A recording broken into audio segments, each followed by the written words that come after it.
Alright, going into sleeping pads. I think the only one I ever put on video before was the Z-Rest over there. You can't beat the foam Z-Rest for its just bulletproofness. There's nothing to go wrong. You can cut it down if you want to save weight. You could cut it down to make sitting pads. It's ready to go. You don't have to inflate it full of air. I mean, it's pretty much, other than its space, its bulk.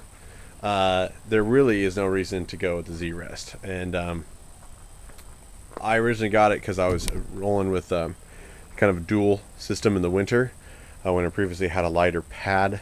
Let's see, the Z-Rest is 14 ounces. Now that's pretty good.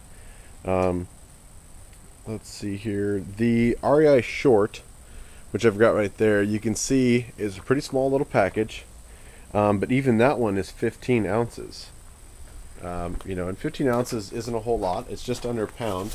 But again, this one is not a full length. It is only a short, and which means your feet will be exposed. You're getting a little bit of lightweightness. It's a 1.5 inch.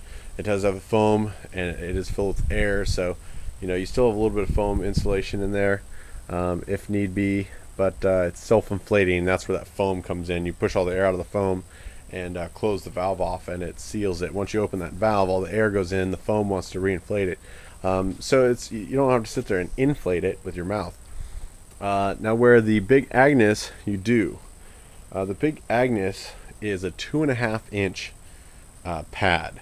And that is my main winter pad. And if I know I'm going to be snow caving or digging natural shelters, then what I'll do is I'll have the Z-Rest strapped to the outside, and I'll put that underneath this, especially if I'm using the Big Agnes sleeping bag, because this pad will be inside that sleeve of the bag, and so to add a little protection and add the moisture wicking from snow and stuff, I will put down, instead of just using a piece of Tyvek or a tarp or something, I'll just carry this with me, and it adds a little bit more insulation.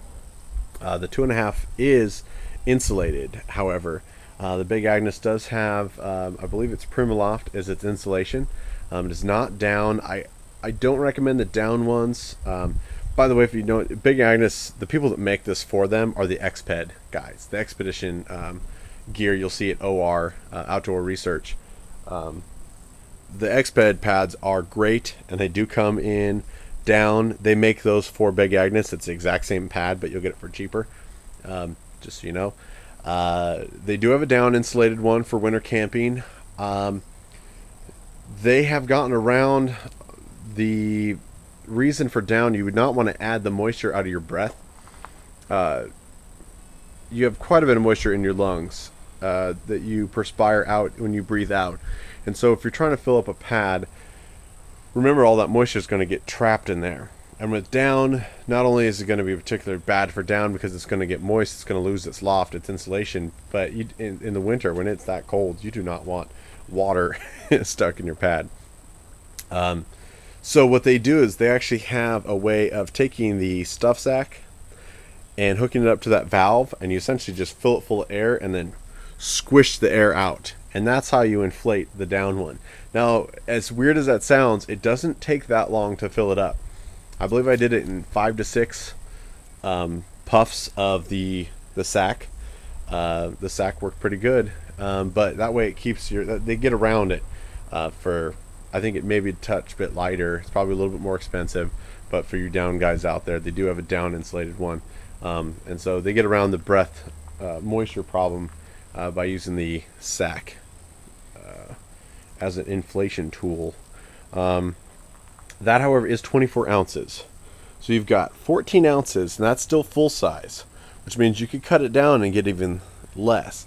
If you go with some of the ultralight bags, you can actually use that stiff foam as a support for the bag inside of it, or in the stuff sack, stuff like that. It's pretty versatile. So you've got an ounce slider with a full size. That guy is at 15 ounces, which is a light core. It's not a full-size pad.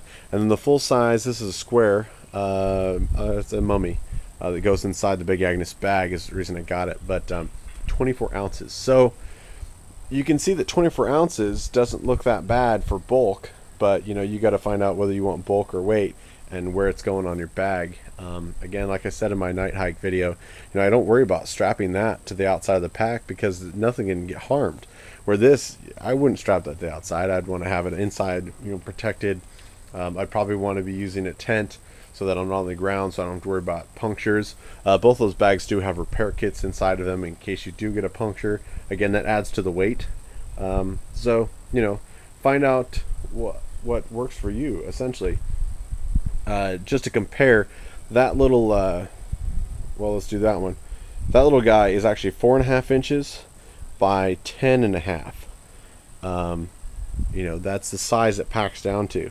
The Big Agnes looks a little bit bigger, but depending on how you fold it down, it is actually only 4 by 8. It looks a little bit bigger there because it's sort of uncoiled in that bag. You could get it tighter wrapped than that, and it will actually come out just a little bit smaller. And the reason for that is it doesn't have the foam inside. This still has the bulk of the foam inside the self-inflating bag. So that'll actually get a little bit smaller, get a 4 by 8 pack size. But with this guy, you're stuck with 20 inches by 5.5 by 5. I mean, that's it. Unless you cut it or give it, you know, share with partners, or use it as sitting pads, you know, you're stuck with that. So, you know, find out what works for you.